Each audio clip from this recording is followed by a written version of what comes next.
And joining us today, rejoining us again, a friend of the show, Karyn Turk, joins us. She's a former Mrs. Florida activist, political commentator, and her big show now is Behind the Headlines. Karyn, you were on with us, I guess, a week or two ago. We were talking about Behind the Headlines and how you were doing an in-depth investigation into the history of the Black Lives Matter movement. What do you have to report to us? I've been talking about this too, but I know you really dig in deep. I've been digging in, and you got to follow the money. That's the name of the game here, and it's an appropriate topic for Money Monday because you just got to follow the money, and it all trickles down to one guy, and that guy is George Soros, the Prince of Darkness. And in his usual fashion, he's manipulating the media for political gain, and that's why we're here. And it's unfortunate for all these people that are out there thinking there's being social justice warriors. The truth is they're backing a very, very dark agenda right now.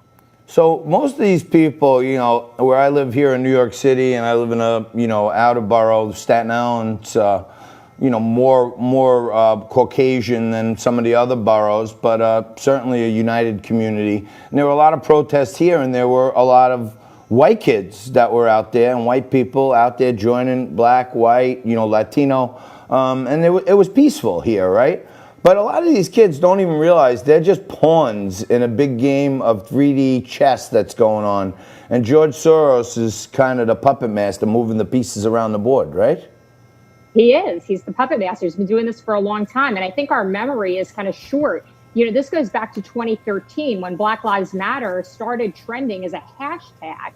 And that's really how the movement started. And if you look at the history, by 2015, George Soros and the Open Society Foundations committed $650,000 to BLM. They really are behind this movement. He really is the puppet master. And his agenda is not about social justice. And that's why I feel for these people that are out there that think that they're supporting a charitable cause, that they're doing the right thing, that they're standing up for their neighbor. They don't realize that what George Soros's mission is to conquer and divide. And they're buying right into that. They're following along to someone who has a really evil agenda behind this all. And, by 2016, which happened to be an election year, again, our memory is fleeting, he was contributing $100 million to BLM.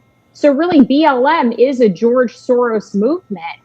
It's not about Black lives. And that's the part that's really sad in all of this. The one thing we should be able to unite on is that we're all Americans. And this man wants to tear us apart. And by supporting this movement and supporting Black Lives Matter, unfortunately, you're playing into his hand. No doubt about it. Hey, Karyn, I reported on a story a couple weeks back when the big protests were going on in New York that two well-educated attorneys were arrested for throwing Molotov cocktails into a police car. And when they were arrested, one of them in particular was with Ropes and Gray, which is a very prominent liberal law firm and, based all around the world. But the woman who showed up was an attorney from Ropes and Gray to bail them out. And her name was, I forget her first name, her last name was Rizvi. And it turns out that she had received the George and Daisy Soros scholarship to come into the U.S. as some kind of exchange student, went on to work in the Obama State Department and other positions in the Obama. And here is a connection between George Soros Foundation and Obama stepping up to bail out two people who threw a Molotov cocktail in a police car. Are there more connections like that you found? Yeah, these people are anarchists, and some of them don't even know that they're anarchists. They are paying protesters, and we can call it a tangled web where the money isn't directly going from George Soros's hand into the protesters' pocket, but they use these political action committees and voters groups, and they bring in people who have absolutely no idea the agenda that they're supporting, and they bring them in through temp agencies. They find them. Some of these people are homeless. They're offered a job. They're offered 20 or 30 bucks an hour to go out and hand out petitions or be activists. And they take these activist positions. These are liberal paid actors. And if you watch my video, my latest expose on George Soros on Behind the Headlines TV on YouTube, you'll see that I confronted one of these paid protesters. And as soon as I started to insert logic and he called me a racist and told me that I support the Jim Crow laws. And I recited the Jim Crow laws. And when he had nothing else to say, he said, I'm just trying to make a paycheck and leave me alone. And that's the reality, is these people are desperate. They're out there, they're hungry for a paycheck, and they don't even know what agenda they're supporting. They're just as much pawns in the game as people who are out there thinking that they're supporting social justice when unfortunately they're being manipulated. So if people go to Behind the Headlines on YouTube TV, there's a very recent video there of you where you actually caught one of these protesters on tape admitting that he was getting paid to protest, right? Yeah, and there's more to come. I've confronted quite a few of these people. I actually confronted some too at the voting polls last election, and we found some that were there on behalf of the Democratic Party that have been hired in local temp agencies, and some of them weren't even registered Democrats. They were independents. They weren't even there. They weren't there to support the agenda. They were there because they were collecting a paycheck, and you got to follow the money, and that's what this is about. And George Soros has advertising in his hand through the mainstream media because he's got huge dollars, and he's also got the ability to hire these paid protesters in a very tangled web. So the money's not going direct, it's going through the grants his foundation provides. And here we are in 2020, and paid protesters are very, very real. So there's also this other organization out there called Open Society, which is another tricky wing of the Soros, what should I call them, as a potpourri of companies that have all these fake names upon them, but they all basically turn into this big web of deceit. And open societies, George Soros is using that to infiltrate a lot of local municipal elections. They're going paying young kids to go hand out leaflets and collect, ballots. And these kids, they think they're doing something good by this, by these charitable organizations. They don't realize that all that money is really getting turned around and recycled into anarchy.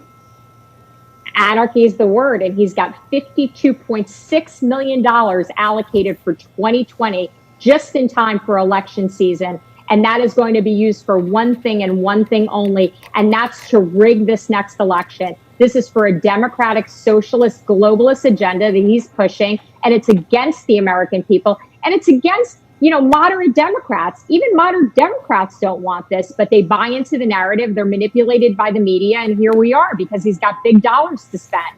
But he is the puppet master, no question about it. It's one guy, and it's George Soros. So how much deeper will you go, Karyn? We need to know more. I'm going to go really deep. I mean, the deep state is real, and it's alive, and there's going to be a lot more to come. I'm going to do more on this topic. There's a lot of other corruption that needs to be exposed. There's a lot of things happening behind the scenes. And that's why we need Behind the Headlines TV, because I got to dig in deep, because a lot of this stuff is not surface level. It's a tangled web that's been woven. And you know that saying, what a tangled web we weave when first we try to deceive.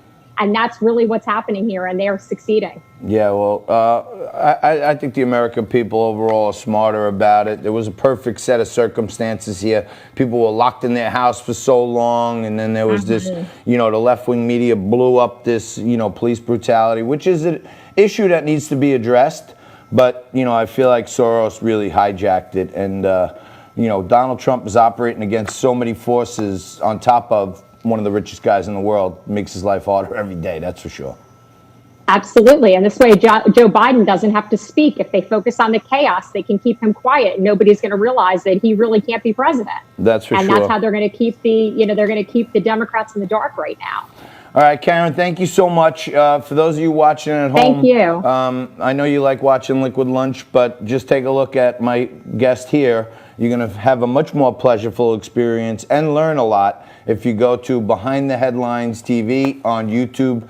Check out her in-depth interviews, and you'll hear for yourself that these protesters, many of them are getting paid. That's Karyn Turk. We're going to take a quick break. We're going to come back with Vince Everett Ellison right after this.